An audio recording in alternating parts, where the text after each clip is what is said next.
a oração. A vida de oração para o cristão, para a comunidade de fé, é fundamental. A oração pessoal e a oração comunitária. Nós precisamos também de um momento para a nossa oração pessoal, de encontro com o Senhor. E Jesus deu o exemplo. Jesus se retira no deserto para orar. O evangelho de hoje também, Jesus reza com seus discípulos. Antes da paixão, Jesus se retira para orar ao Pai. E em tantos outros momentos, como estão escritos na Bíblia, no Novo Testamento. Então, a vida de oração é fundamental para o seguidor e a seguidora de Jesus. A oração expressa a unidade dos irmãos nas mesmas raízes, na mesma esperança e na mesma fé. A oração de Estevão está em Atos Apóstolos, viu? A vida, digamos assim, a missão de Estevão e o seu martírio. É muito bonito, Santo Estevão, quando está sendo apedrejado, ele pede ao Pai que perdoe aqueles que o estão apedrejando. Nos faz lembrar o quê? Jesus na cruz. Pai, perdoa-lhes, porque não sabem o que fazem. Vejam só, o que é ter os mesmos sentimentos de Jesus. Santo Estevão, quando está sendo apedrejado, repete, quase que igual as palavras de Jesus na cruz. A oração da comunidade reunida, Atos 4, retoma algumas afirmações do querigma do anúncio sobre Jesus. Orar é anunciar Jesus Cristo e seu projeto. Orar é, antes de qualquer coisa, estar aberto ao Espírito de Deus. E diz Atos 15, 28, de fato, pareceu bem ao Espírito Santo e a nós. Então, aqui é no primeiro concílio da igreja, o concílio de Jerusalém, onde os discípulos têm consciência de que é o Espírito Santo que conduz a igreja. Então achamos por bem, decidimos o Espírito Santo e nós, e aí é narrado o que foi decidido na reunião. Voltemos aí de forma atualizada para os nossos dias, estas colunas, esses pilares aí da comunidade, de forma diferente: palavra, oração, pão, eucaristia, a caridade, comunhão fraterna e o anúncio missionário, que deve sintetizar e reunir todos os outros pilares, O desejo nosso de com Cristo anunciarmos e transmitirmos a boa nova a outras pessoas. Atualizando, em relação ao texto bíblico, querem fazer alguma pergunta?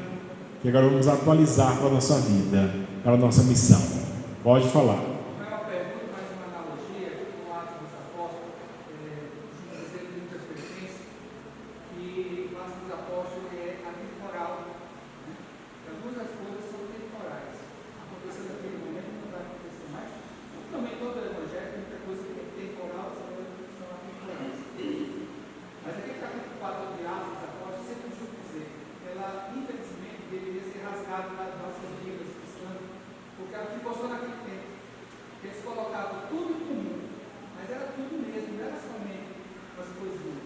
Era os bens, viver bem, isso acontece aqui puxa-filha, aquela coisa. Então, não existe uma igreja cristã, católica ou não católica, que pratique aquilo. Isso vai de encontro com aquela passagem de Jesus com um jovem rico lá. Vende tudo que tem e se aos pobres. Então, essa ficou realmente temporal. Agora é importante, qual é o nome do senhor? Ademar. Senhor Ademar. Assim, este modelo dos Atos dos Apóstolos é o ideal para todos nós. E existem comunidades né, comunidades de vida, comunidades religiosas, né, que vivem esse ideal de ter tudo em comum. Não é verdade? Existem várias comunidades, não é? Se olharmos as congregações religiosas, hoje, os lazaristas fundados por São Vicente de Paulo, eles têm tudo em comum. O trabalho que eles fazem, os religiosos fazem, que eles fazem, não pertence a eles, à comunidade. Aqui, em Itaguatinga, tem alguma congregação religiosa? Os maristas. Então, os maristas têm grandes colégios. É de algum irmão? Não. É a congregação. Todo o trabalho deles como professor, diretor de colégio, educador, é tudo colocado em comum na comunidade religiosa. A comunidade Shalom, né? Comunidade Obra de Maria. Os membros colocam tudo em comum. Então, a experiência, de uma certa forma, é em pequena noite de formação, onde procuramos, alimentados pela Palavra de Deus, crescer na fé e no seguimento a Jesus Cristo. O Padre Paulo Alves, vosso pároco, me pediu para refletirmos nesta noite sobre o tema da vida em comunidade, que está em Atos 2, 42 a 47. Então, para iniciarmos, pedirei a alguém para proclamar, ler para nós esta palavra. Atos dos Apóstolos, capítulo 2, versículos de 42 a 47. Ouçamos.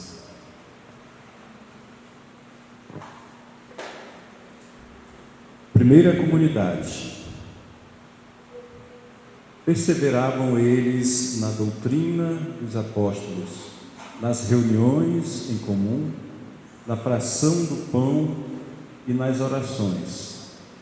De todos eles se apoderou o temor, pois pelos apóstolos foram feitos também muitos prodígios e milagres em Jerusalém.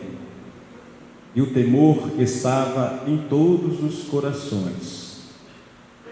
Todos os fiéis viviam unidos e tinham tudo em comum. Vendiam as suas propriedades e os seus bens e dividiam-os por todos, segundo a necessidade de cada um.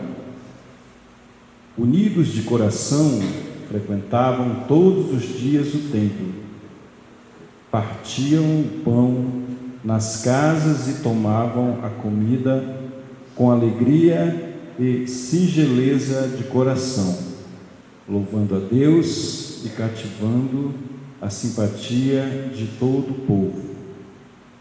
E o Senhor cada dia lhes ajuntava outros que estavam a caminho da salvação. Palavra do Senhor.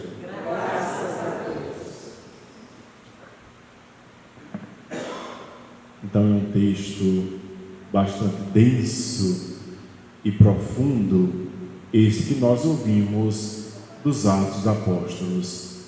E eu pensei em conduzir nesta noite a reflexão da seguinte maneira. Voltaremos a ler esse texto mais uma vez daqui a pouco, mas um primeiro momento, um olhar para a nossa realidade, para a nossa vida, para o nosso ser cristão, sermos comunidade de fé, comunidade de amor, e nos perguntarmos como está a nossa vida comunitária. Em um segundo momento, retornaremos ao texto bíblico, particularmente Atos 2, 42, que foi o versículo que o Padre Paulo pediu para mim.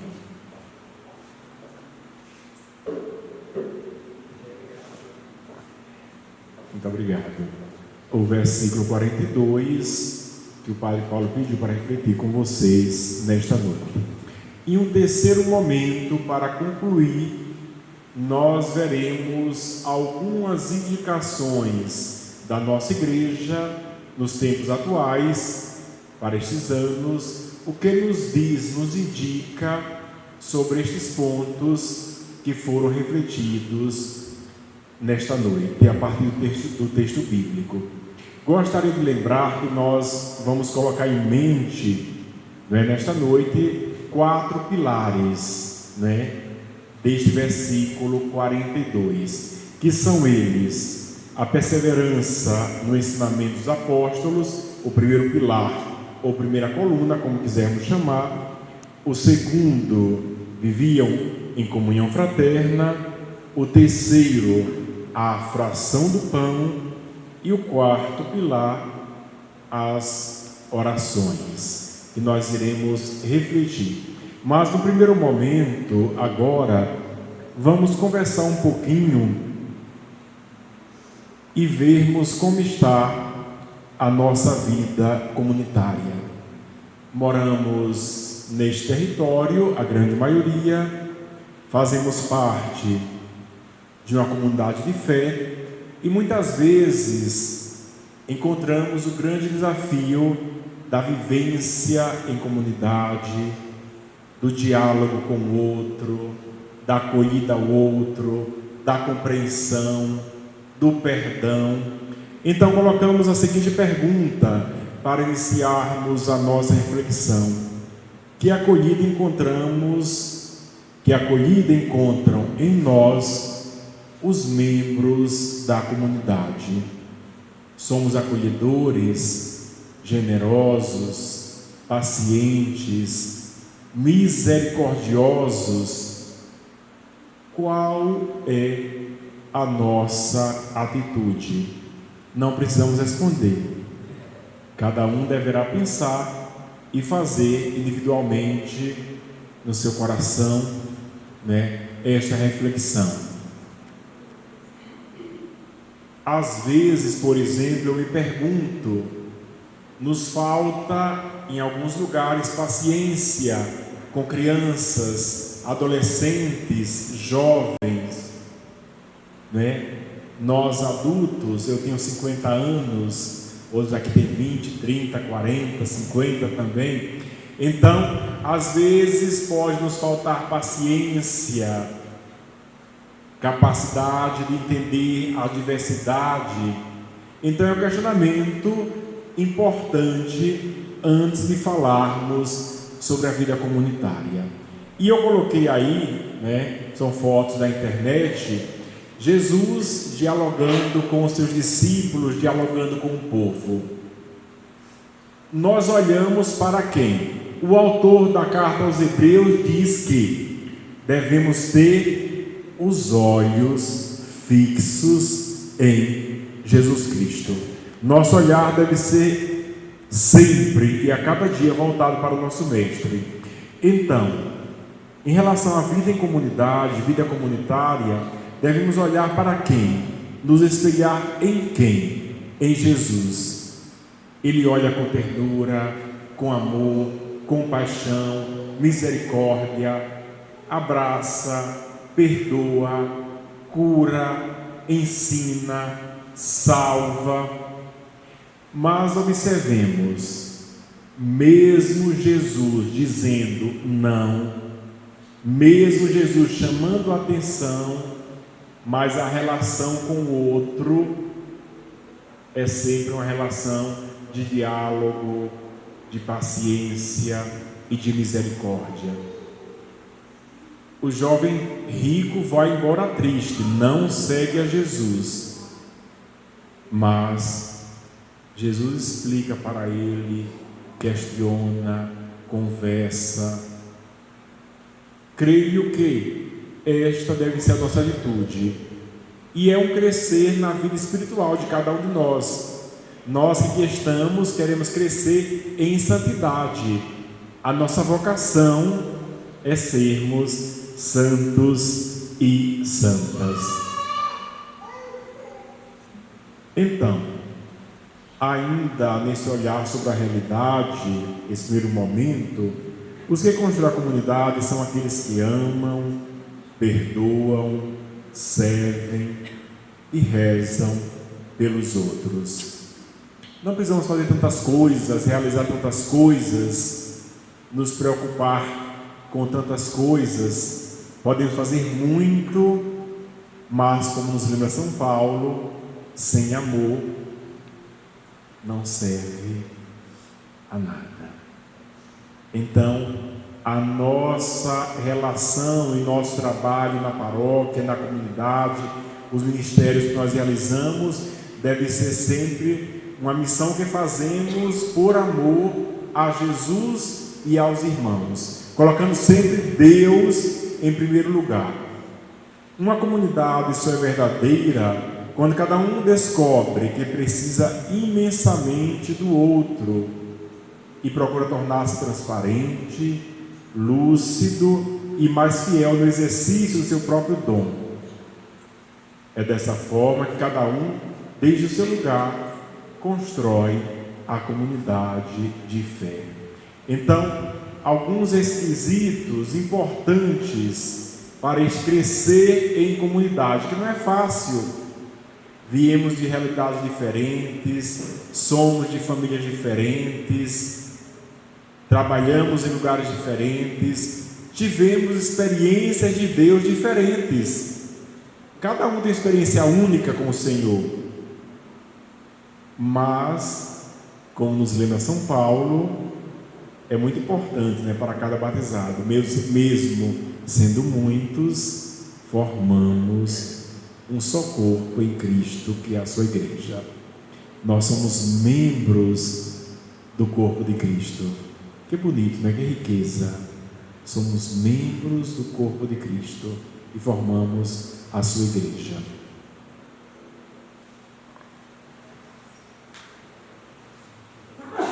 Às vezes ouvimos comentários, críticas a nós, das nossas divisões, conflitos, mal-estar, incapacidade de orar pelo outro. É muito mais fácil criticar o pecado do outro, o erro do outro, do que orar por ele, por ela, pela sua conversão. Na maioria das comunidades é muito frequente, as divisões, conflitos, fofocas, e nós sabemos que não é de Deus, não foi o que Jesus ensinou para nós. Então, o que podemos fazer para vencermos estes pecados e estas tentações? Do que de fato nós precisamos nos converter. Os últimos papas, São João Paulo II, Bento XVI e Papa Francisco, insistem muito nessa nossa conversão pessoal a cada dia, essa necessidade de conversão de cada batizado. Do que precisamos nos converter para crescermos na vida em comunidade, nessa capacidade de viver e conviver com o outro. O que enfraquece a nossa capacidade de convivência, de relacionamentos? Porque a fadiga, a dificuldade para colaborar, respeitar e ajudar os irmãos em dificuldade? Não precisamos responder, são questionamentos que nós refletimos e rezamos em nosso interior, pedindo ao Senhor que nos ajude a crescermos também nesta dimensão. Vamos ler junto o texto bíblico. Eu gostaria que lêssemos juntos. Lá no finalzinho, vocês verão de onde é a citação. Levai à plenitude minha alegria, pondo vos acordes no mesmo sentimento, no mesmo amor, numa só alma, num só pensamento, nada fazendo por competição e vanglória, mas com humildade, julgando cada um os outros superiores a si mesmo, nem cuidando cada um só do que é seu, mas também do que é dos outros. Juntos, tende em vós um sentimento de Cristo Jesus. Creio que é de São Paulo essa frase da carta dele aos Filipenses, no capítulo 2. Eu creio que essa palavra responde aos questionamentos que foram feitos anteriormente. Devemos ter e queremos ter os mesmos sentimentos de Jesus. E pensemos um pouquinho em momentos difíceis, de conflitos, incompreensões, dúvidas, que possamos repetir, desejar e reforçar em nossa oração este desejo de termos os mesmos sentimentos de Jesus. Eu não sou cantor, sou desentoado, não vamos cantar, né, agora. Então, mas tem aquela música do Padre Zezinho, de tantos anos atrás, quando ainda éramos adolescentes ou crianças, né, que dizia: amar como Jesus amou, sonhar como Jesus sonhou, viver como Jesus viveu, sentir o que Jesus sentia, sorrir como Jesus sorria. Não era assim a música, não é assim a música. Então, Padre Zezinho com certeza inspirou-se neste texto bíblico, ter os mesmos sentimentos de Cristo Jesus, e assim seremos perseverantes e fiéis, porque não basta sermos perseverantes não, viu gente? Sou perseverante, vou à missa, à igreja todo domingo, mas se não sou fiel, não vai tão bem o nosso caminhar de cristãos. Então, desejamos sempre mais ter os mesmos sentimentos de Cristo Jesus. Atos dos Apóstolos, o trecho de onde é extraído o nosso versículo, Atos 2,42, é do livro dos Atos dos Apóstolos, um livro do Novo Testamento. É a segunda parte de uma obra que tem por início o Evangelho de São Lucas. Não faremos essa comparação agora, mas é muito bonito o início do Evangelho, né? No Evangelho, São Lucas vai dizer que muitos tentaram escrever, mas que ele, depois de uma pesquisa cuidadosa, de ter ouvido pessoas, pesquisado, perguntado, decide escrever sobre a vida de Jesus. Escrever sobre aquilo que Jesus fez e realizou. Atos, Evangelho, a vida e a missão de Jesus. Atos Apóstolos, a vida e missão dos primeiros cristãos.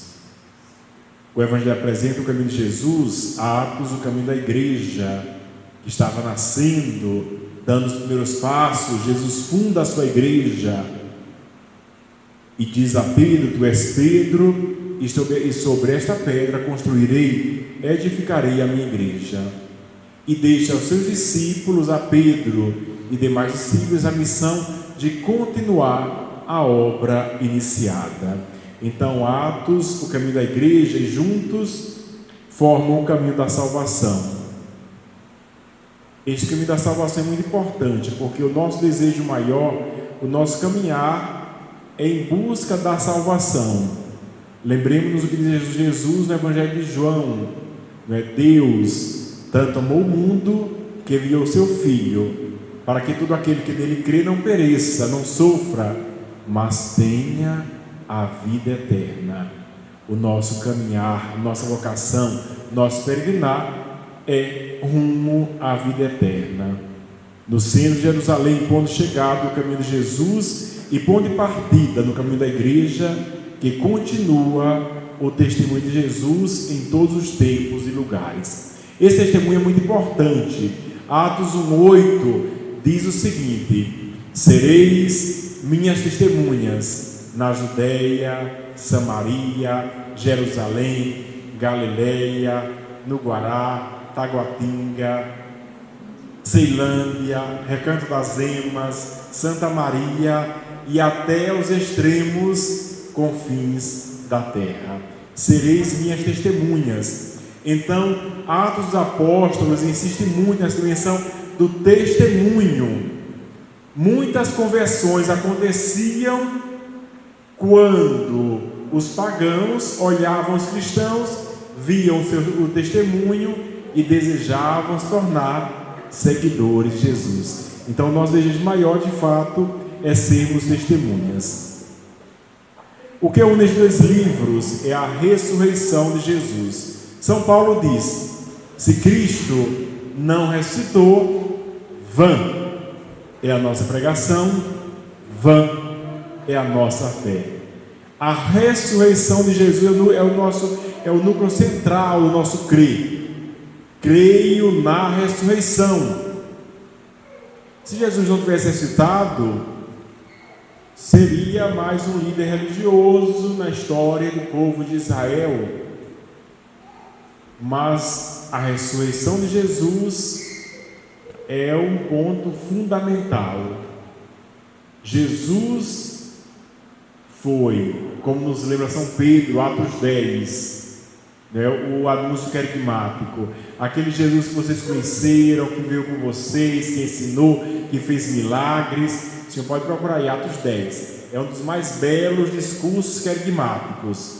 Querigma é o anúncio, o anúncio explícito de Jesus, núcleo central da nossa fé. São Pedro diz: aquele que vocês conheceram, que caminhou conosco, que realizou milagres, que foi condenado, morto, Deus o ressuscitou, e nós somos testemunhas de tudo isso. Então, o testemunho é muito importante, o testemunho é fundamental.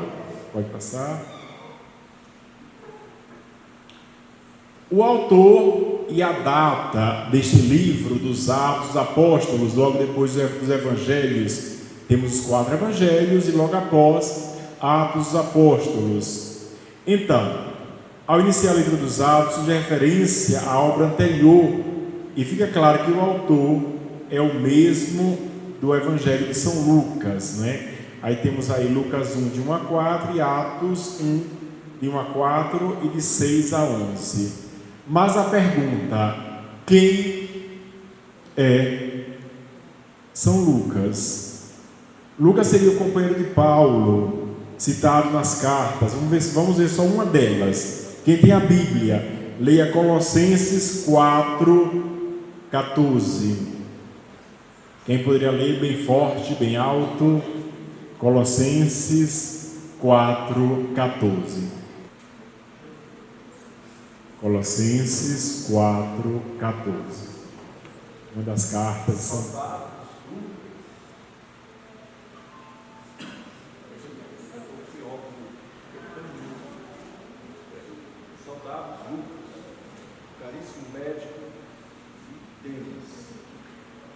Uma saudação que São Paulo faz a Lucas, caríssimo advogado, não, médico. Então, vemos aí que o autor Lucas, ele foi médico, um pagão convertido,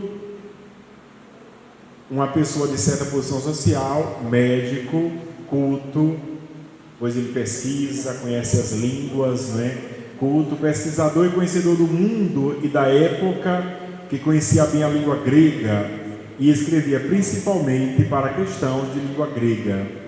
Demonstra um conhecimento especial da comunidade cristã de Antioquia, capital da Síria, ao norte da Palestina, onde teria escrito a obra entre os anos 80 e 90 depois de Cristo, obviamente.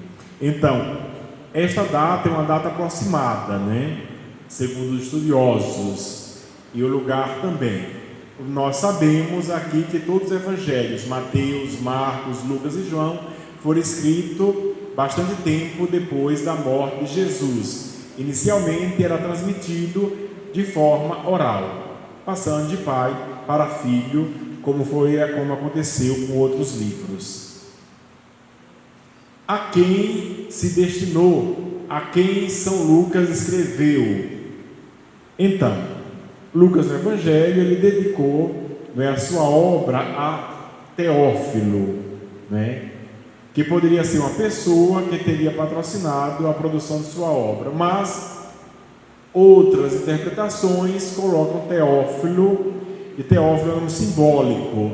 A palavra Teófilo, Teo, em grego, Deus, filos, né, amigos. Então, o Evangelho e Atos dos Apóstolos seria interessado a quem? Foi escrito para quem? Para todos os amigos de Deus. E quem são hoje os amigos de Deus? Nós que aqui estamos, né? Somos nós, amigos e amigas de Deus. Então, é muito bonito, né? É bonita esta ideia de que quando ele escreve Teófilo, esse Teófilo seria todos nós, os amigos de Deus. Os destinatários podem ser as comunidades adoradores de Deus, isto é, dos cristãos convertidos do paganismo. Mas Lucas também se dirige aos cristãos vindos do judaísmo. Certamente são as comunidades da época do autor, com suas lideranças e seus missionários. Essa é a questão dos destinatários. Porque é dito que ele escreve principalmente aos pagãos. Vejam só: anúncio e nascimento de Jesus. Quem escreve de forma tão detalhada? São Lucas. O anúncio do anjo, o nascimento de Jesus, vocês encontram no Evangelho de Marcos? Não. Encontram no Evangelho de João? Não. Com certeza, para a comunidade onde vivia São Marcos, que ele evangelizou, que vivia, convivia, este fato do anúncio, nascimento, era conhecido e comum a todos. Não precisava colocar por escrito. São Lucas, que tem em mente aqueles que se convertem, que vieram do paganismo, então sente a necessidade de escrever de forma mais detalhada sobre alguns fatos acontecidos. Se tiverem perguntas, dúvidas, podem fazer. Os objetivos, rapidamente, né, deste livro dos Atos dos Apóstolos. Primeiro, é claro que São Lucas tinha como objetivo ajudar as comunidades a se situarem na história, sem perder a própria identidade e missão. E situar-se na história é muito importante, por isso ele decidiu colocar por escrito Evangelho e Atos dos Apóstolos, e sem perder a identidade. Digamos assim, o irmão aqui vinha do paganismo, se tornava cristão, trazia elementos muitas vezes do ambiente onde ele viveu e conviveu, e o cristianismo estava no início, precisava se fortalecer. Então, esta busca da identidade cristã e católica é muito importante. Mas também hoje está cheio de católico, muitas vezes com doutrina espírita na cabeça, que não fazem parte do ensinamento católico. Então, diante da diversidade, nós temos que conhecer bem os fundamentos da nossa fé cristã, é muito importante. Então, no prólogo, capítulo 1, versículo de 1 a 11, encontramos os objetivos do livro. A missão de Jesus continua no trabalho dos seus seguidores. A palavra de Deus, impulsionada pelo Espírito Santo, está em processo de expansão a partir de Jerusalém, em caminho aos confins do mundo.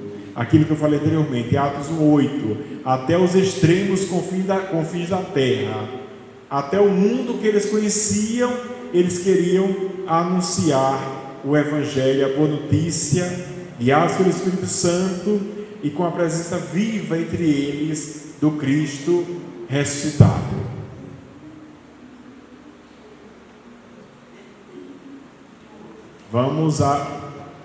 Vamos abrir a Bíblia, quem trouxe, mais uma vez, e vamos lá, Atos 2:42. Eu tenho um tipo de tradução, o irmão ali tem outro. outra pessoa tem uma outra. As traduções católicas ou protestantes, mas a católica que nós usamos, claramente, ela tem várias traduções, nós sabemos, né? Depende daquele e daquela que traduziu o texto, procuram se aproximar sempre mais do texto original, procuram, né, fazer com que o texto seja compreensível. Então, só 42. Eram perseverantes no ensinamento, na doutrina, em algumas traduções, dos apóstolos. Primeiro pilar. O segundo pilar, comunhão fraterna. Terceiro pilar, ou terceira coluna que sustenta a casa, na fração do pão. E o quarto, nas orações. Então, estes 4 pilares vamos guardar em nossa mente, em nosso coração, nesta noite. E aqui nós vamos olhar uma casa com estes 4 pilares, ou um pouquinho diferente, né? Uma pequena diferença, né? O ensinamento dos apóstolos, a palavra, a doutrina, fração do pão, na comunhão fraterna, a caridade, no pão, a Eucaristia, e aqui tem algo um pouco diferente, que é a ação missionária, né? Sereis minhas testemunhas, Jerusalém, Samaria, Judeia e até os extremos confins da terra. Então, conhecer a Jesus, abraçar o Evangelho. Nos atos apóstolos, eles não guardavam para si simplesmente, mas queriam sair, anunciar, transmitir às pessoas. Viviam na alegria, eram alegres. Vejam, observem, muitos até São Pedro, São Paulo, apedrejados, maltratados, caluniados, presos. O que dizia a palavra? Que eles se alegravam por passar pelos mesmos sofrimentos de Cristo Jesus. Não se entristeciam, não desistiam, mas perseveravam e fiéis a Jesus. Então, estes pilares, as colunas, são importantes para que a casa se sustente. E não é uma casa de portas fechadas, mas uma casa de portas abertas, que aberta para o anúncio do Evangelho. Gente, por muito tempo, nós cristãos católicos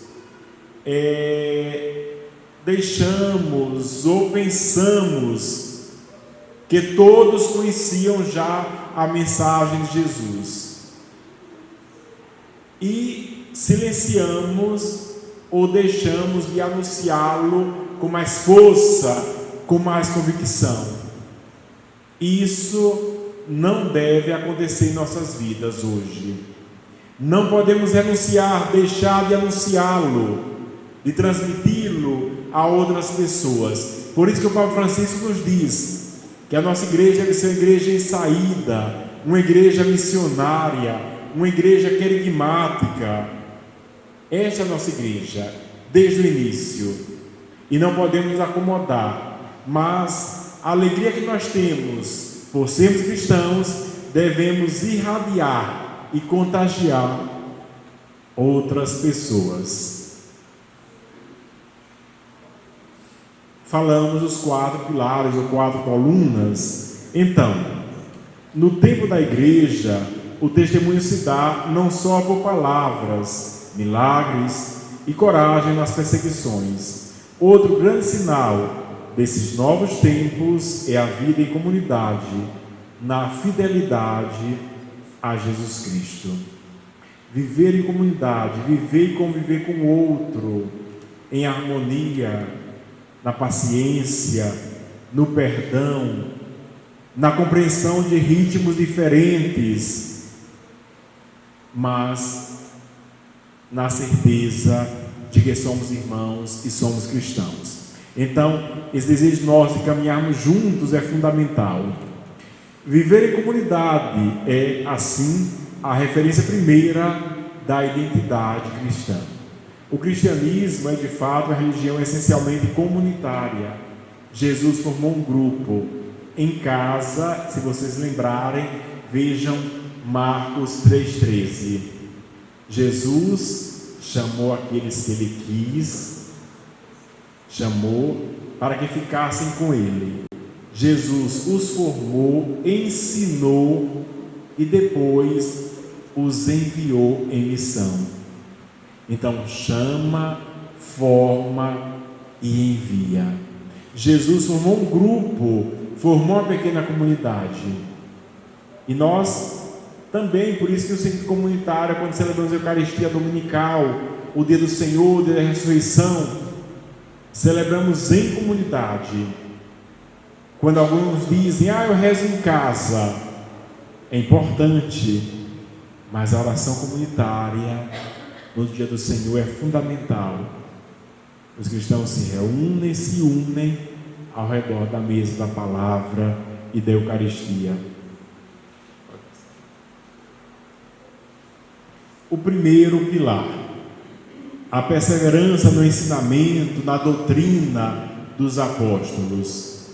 Essa perseverança e fidelidade é muito importante e que nós precisamos conhecer, aprofundar tudo aquilo que Jesus fez e realizou. E atenção, atenção, atenção, algo muito importante.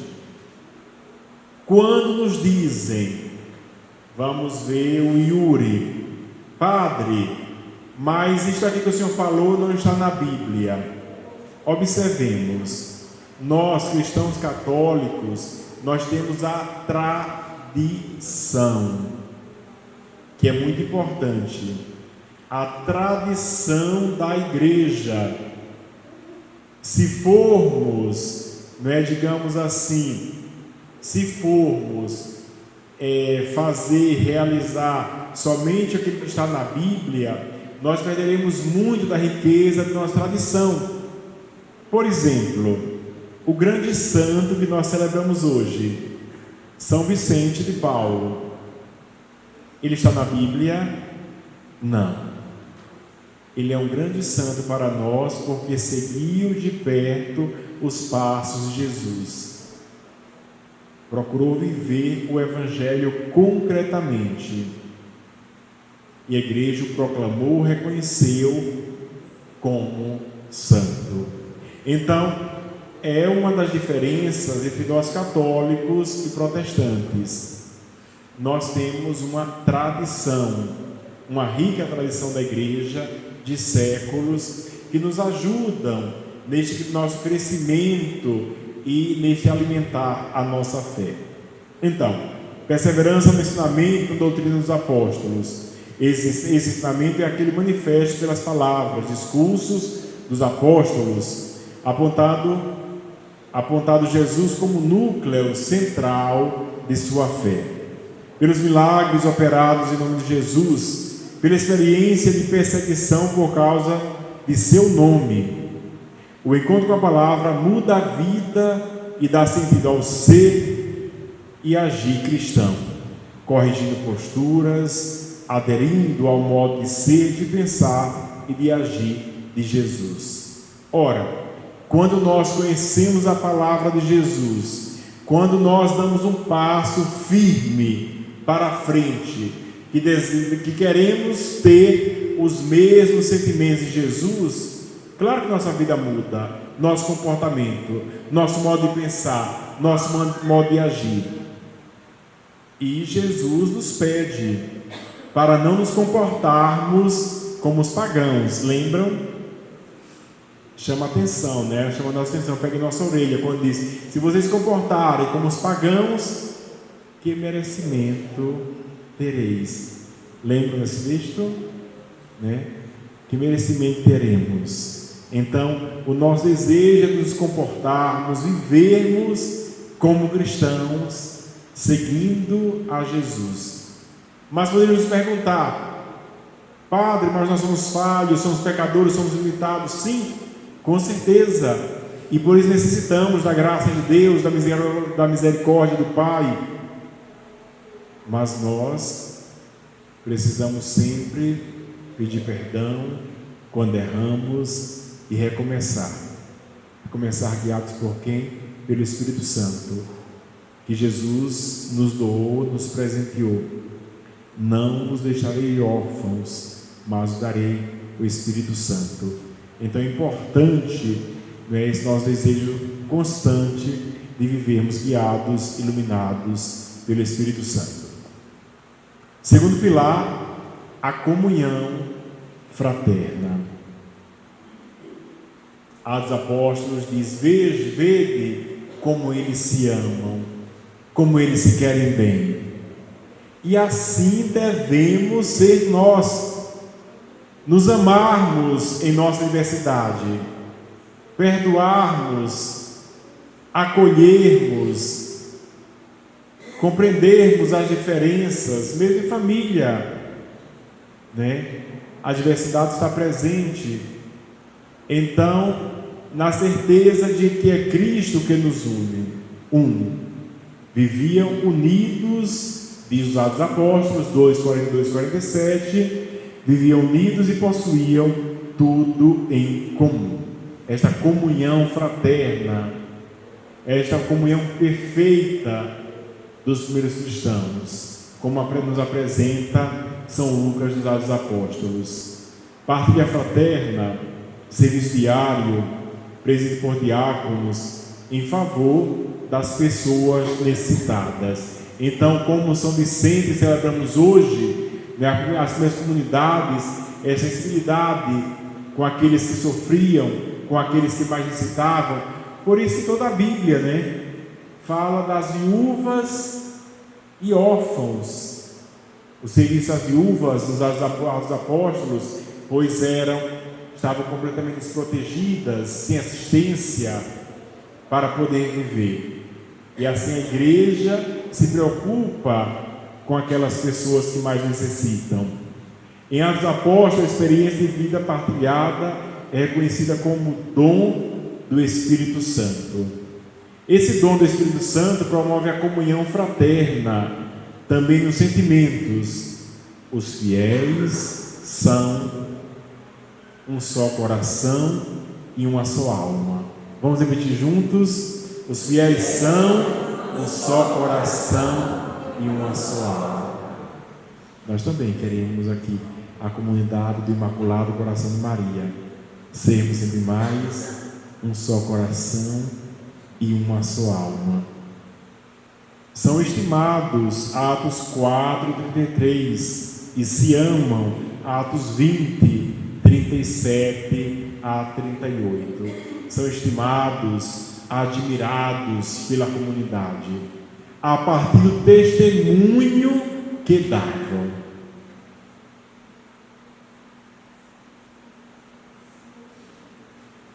Terceiro pilar, fração do pão.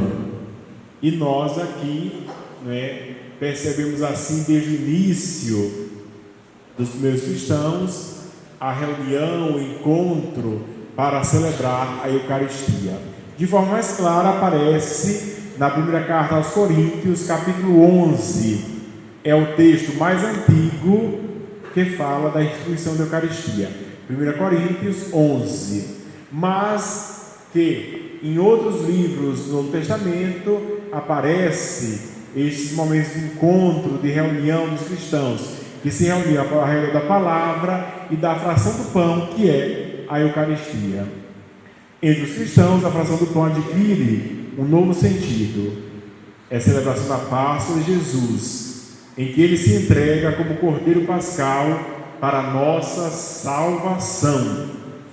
É, portanto, memória de Jesus. Fazemos memória da sua vida, paixão, morte e ressurreição. Na fração do pão, os discípulos reconhecem o ressuscitado. Lembram do texto bíblico de Jesus com os discípulos de Emaús? Jesus com os dois discípulos, estão lembrados? Eles, os discípulos, caminham com Jesus e não reconhecem. Aí Jesus vê os dois tristes, pergunta: por que vocês estão tristes? Aí eles dizem assim: mas vocês Você é o único forasteiro que não sabe o que aconteceu e vai contar para Jesus. Eles não reconhecem Jesus. Diz o texto bíblico, o Evangelho de Lucas, capítulo 24, que somente no momento da fração do pão, do partir o pão, é que eles reconheceram Jesus. Então, o reconhecer Jesus na Eucaristia, Jesus presente, presença real de Jesus na Eucaristia. Assim, fração do pão, Eucaristia, comunhão, são palavras diferentes para falar da mesma experiência. A fé no Senhor ressuscitado expressa concretamente na vida em comunidade. A oração. A vida de oração para o cristão, para a comunidade de fé, é fundamental. A oração pessoal e a oração comunitária. Nós precisamos também de um momento para a nossa oração pessoal, de encontro com o Senhor. E Jesus deu o exemplo. Jesus se retira no deserto para orar. O Evangelho de hoje também, Jesus reza com seus discípulos. Antes da paixão, Jesus se retira para orar ao Pai. E em tantos outros momentos, como estão escritos na Bíblia, no Novo Testamento. Então, a vida de oração é fundamental para o seguidor e a seguidora de Jesus. A oração expressa a unidade dos irmãos nas mesmas raízes, na mesma esperança e na mesma fé. A oração de Estevão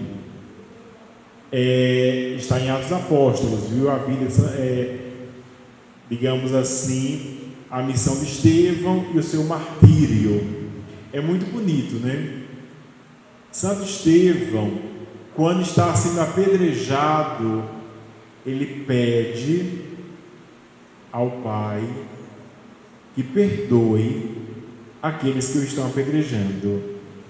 Nos faz lembrar o quê? Jesus na cruz.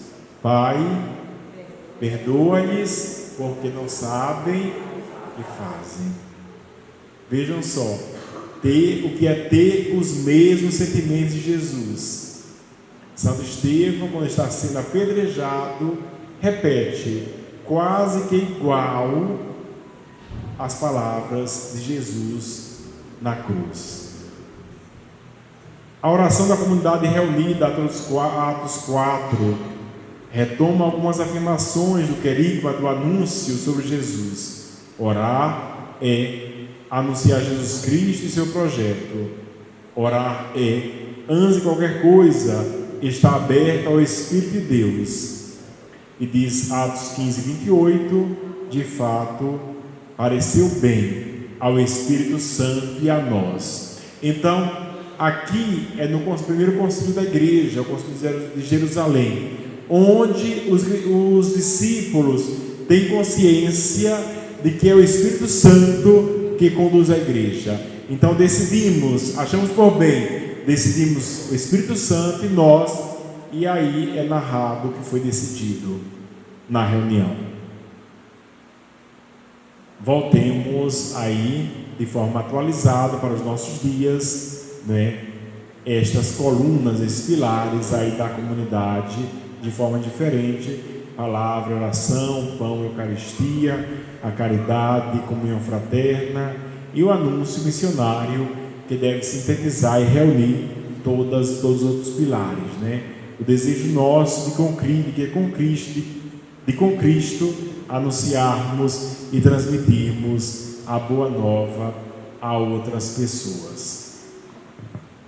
A escala, ela já existe, mas todo o Evangelho, toda a Bíblia, olhando o que a palavra nos pede de nós, é o ideal a ser atingido ao longo das nossas vidas. É um esforço constante. E muitas vezes nós olhamos para um texto assim, mas eu nunca vou conseguir colocar em prática.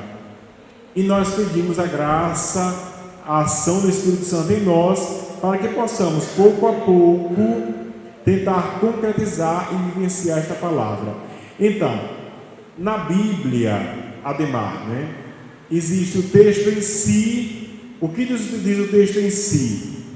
E um segundo momento, o que é que esta palavra tem a nos dizer, e depois o que esta palavra nos faz também dizer a Deus. Então, nós temos um momento de olhar o texto como está escrito e atualizar esta palavra para nossas vidas no esforço de buscarmos vivenciar esta palavra. Mas obrigado pelo questionamento, importante. Mais alguém? São páginas bonitas, né?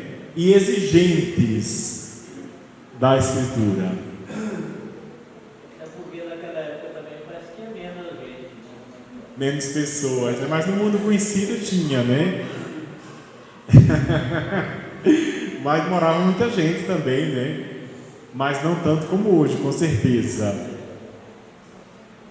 Que mais? Não entendi. Nós cumprimos em parte isso aí, se você pisar em outras pessoas, vai subir também. Nós, então, não queremos pisar sobre os outros, mas queremos viver como irmãos, né? Respeitar o outro, dialogar, né? Ajudar, sermos sensíveis aos sofrimentos. Então, olhando para o pilar da palavra, do ensinamento dos apóstolos hoje. Então, nós queremos hoje assumir o caminho de iniciar outras pessoas à vida cristã. Observemos. Devemos ajudar crianças, jovens, adolescentes, adultos e idosos a seguir a Jesus, a fazer esse caminho de fé, caminho do cristão. E lembremos-nos, o cristianismo na origem, Atos dos Apóstolos, era chamado daqueles que seguiam o caminho. Eram conhecidos como seguidores do caminho, que é Jesus, caminho, verdade e vida. Então, nós precisamos assumir o compromisso de educar na fé, ensinar, formar, transmitir a outras pessoas. Olhando para o ensinamento dos apóstolos, sermos capazes de ajudar as pessoas a conhecer a Escritura, ajudar outras pessoas a conhecer a Bíblia, ter acesso à Bíblia, ler a Bíblia diariamente, nos alimentar da palavra, como nos ensina a igreja, né? A partir do Concílio Vaticano II, a palavra e a Eucaristia são as duas mesas. Respeito, reverência que nós temos pela mesa da Eucaristia, devemos também ter pela mesa da palavra, o amor à palavra de Deus. Então, ajudar as pessoas no acesso da palavra. Depois, aprendemos também a rezar com a palavra. Procuramos livros, chegamos nas livrarias, quero comprar um livrinho de oração. Onde tem os livros de orações? Onde eu posso rezar com a Bíblia.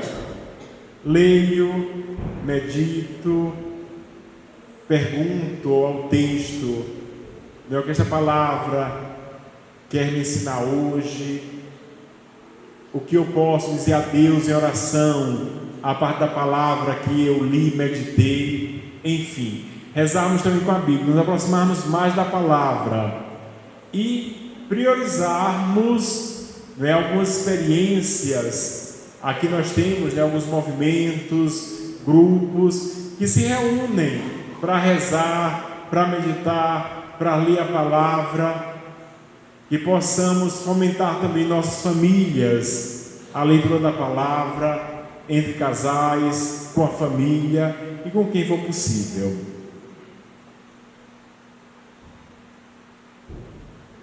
A fração do pão, a Eucaristia, não é? Eram perseverantes na fração do pão e nas orações. A oração deve ser a expressão da espiritualidade, do seguimento a Jesus Cristo e a busca da santidade. Se nós observarmos o que nos ensina a igreja, que a Eucaristia é cume e ápice de toda a vida cristã. A Eucaristia é o momento mais importante para toda a nossa vida de batizados. Então, termos como centro, como fonte da espiritualidade, uma espiritualidade eucarística com Jesus. A busca da santidade favorece e alimenta a vida de cada cristão. Mesmo com nossas limitações, dificuldades em ver a palavra, mas alimentados pela Eucaristia, encontramos forças para continuarmos.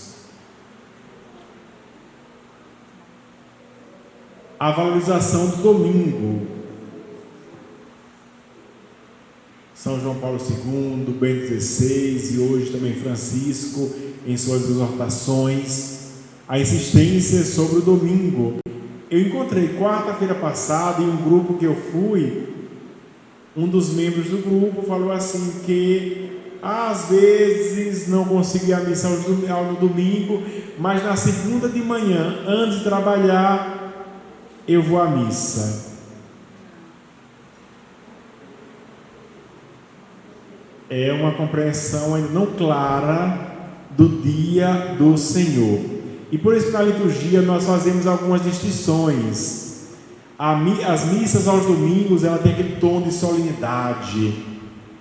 Durante a semana nós cantamos o Glória, algumas vezes quando temos festas, solenidades, né? Nós temos uma solenidade, digamos, na próxima quarta-feira é a festa do nosso padroeiro, nossa padroeira. Aí se canta, né? Mas se temos uma solenidade importante, a Assunção de Nossa Senhora, se for na quarta, na quinta ou na sexta, se canta, enfim. Mas esta distinção, a missa de semana é diferente. A celebração é a mesma, mas não temos geralmente o Glória, o Credo, e não se dá aquele tom de solenidade que se dá aos domingos. O domingo deve ter um destaque, porque é o dia que nós celebramos a ressurreição do Senhor, Dies Domini, o dia do Senhor. Então, é o dia que celebramos a ressurreição, e é muito importante, é fundamental nós participarmos da Santa Missa aos domingos, né?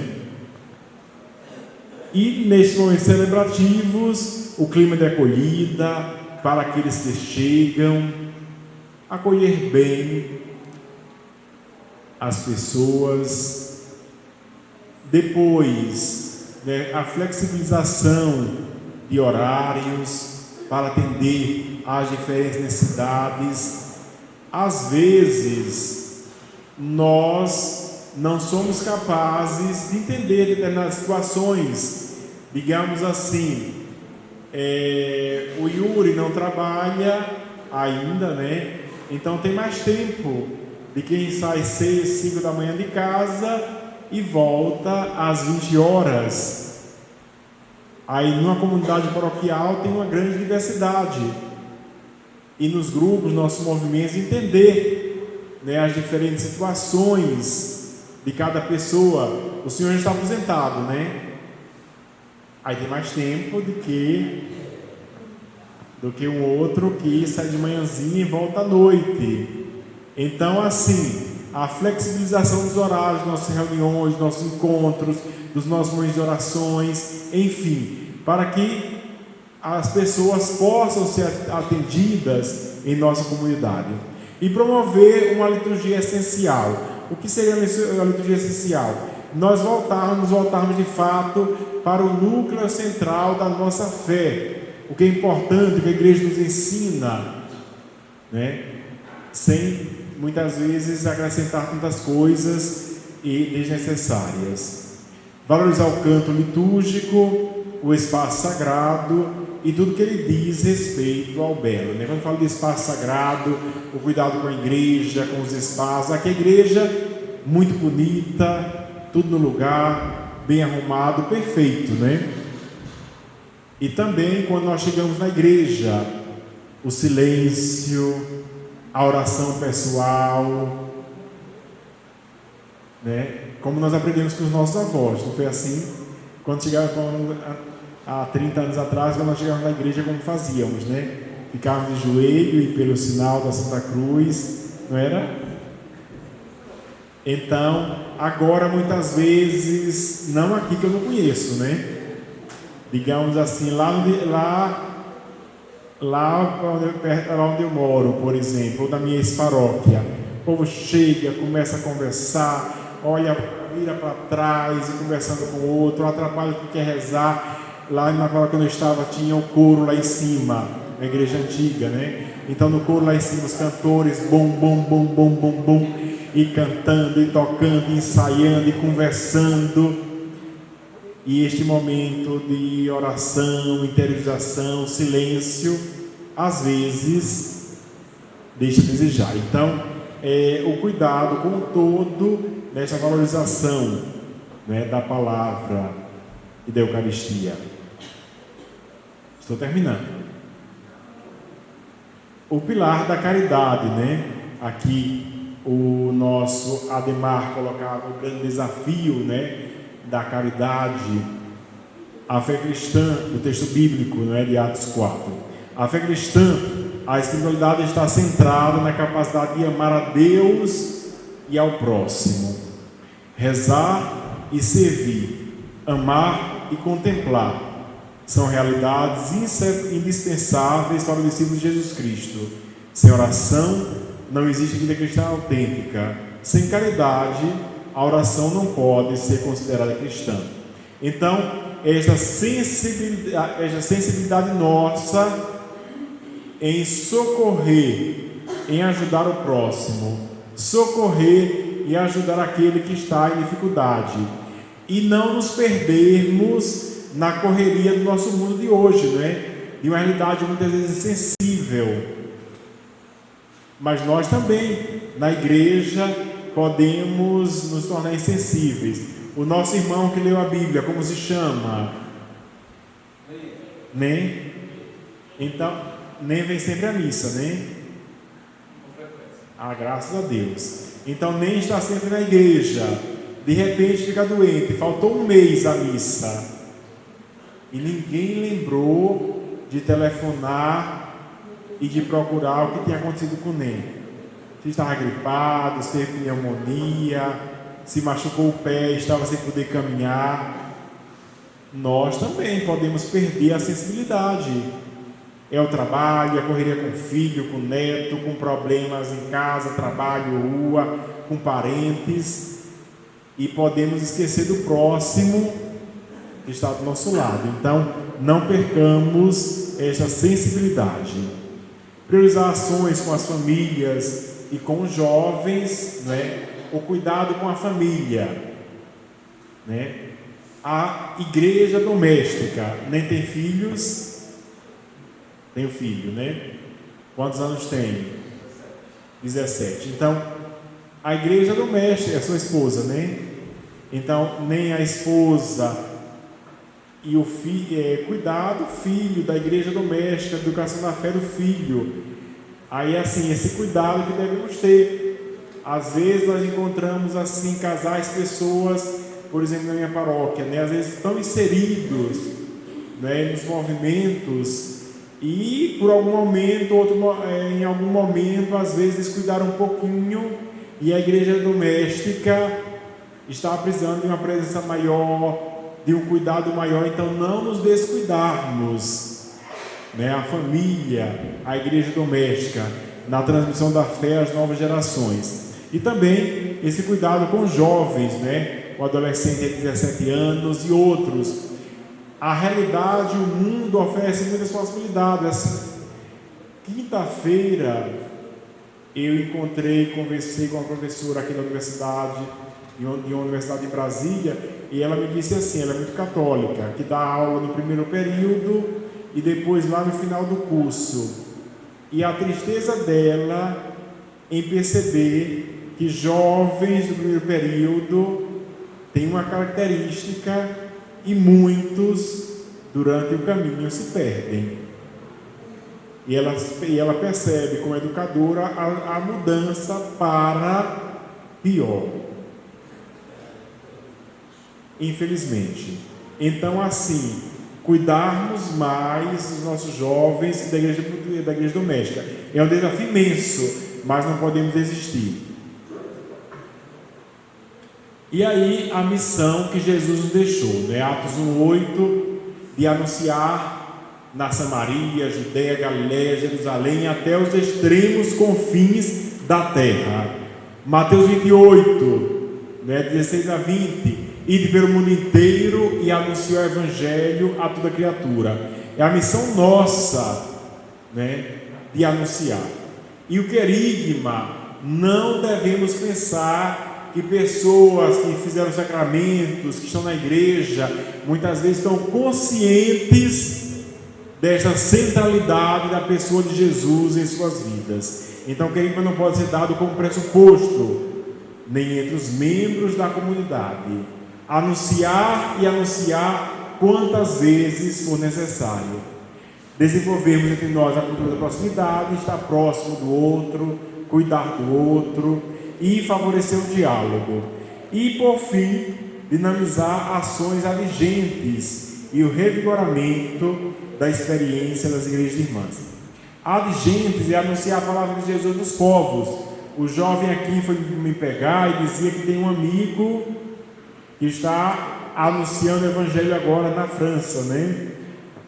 Aqui no Brasil nós temos muitos missionários, né? Em Angola, Moçambique, Timor-Leste, Guiné-Bissau e outros países. Missionários e missionárias, nosso país. Nós recebemos e agora doamos missionários e missionárias para anunciar a palavra em outros países, outras regiões. Então, deve ser uma constante entre nós esse anúncio de Jesus Cristo, para quem está na igreja e para quem está fora, a centralidade de Jesus em suas vidas. E por fim, vamos ler juntos, né, um trecho de São João Paulo II, nosso saudoso e querido Papa, que agora em outubro, né, é a festa dele. Vamos ler juntos? Voltemos nossa mente e nosso coração, homens de ação e oração, de organização e de imaginação, de comando e de autoridade, homem de ontem e de hoje, e aquele companheiro das grandes, convertido pela graça de Deus e engenho da caridade. Nos ajude a todos a pôr mais uma vez as mãos no arado, sem olhar para trás, para o único trabalho que importa, o anúncio da boa nova de Jesus Cristo. Então, ligado à festa da liturgia de hoje, eu pensei nessa frase para concluirmos, né, de São João Paulo II, que comenta o santo da liturgia de hoje, que é São Vicente, né?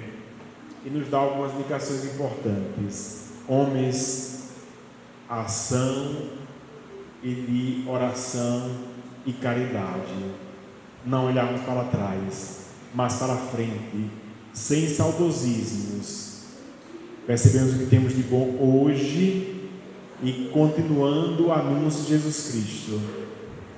Paulo, Timóteo, Estevão, Silas, Lídia, Áquila, Priscila, somos nós, os novos cristãos, os novos atos da comunidade cristã do Imaculado Coração de Maria. A missão confiada a eles, hoje confiada a cada um de nós que aqui estamos, né? Uma missão bonita e importante, e que nós queremos perseverar, mas buscando sempre a fidelidade. Que o Senhor nos ajude a vivermos os seus ensinamentos e colocarmos em prática a sua palavra.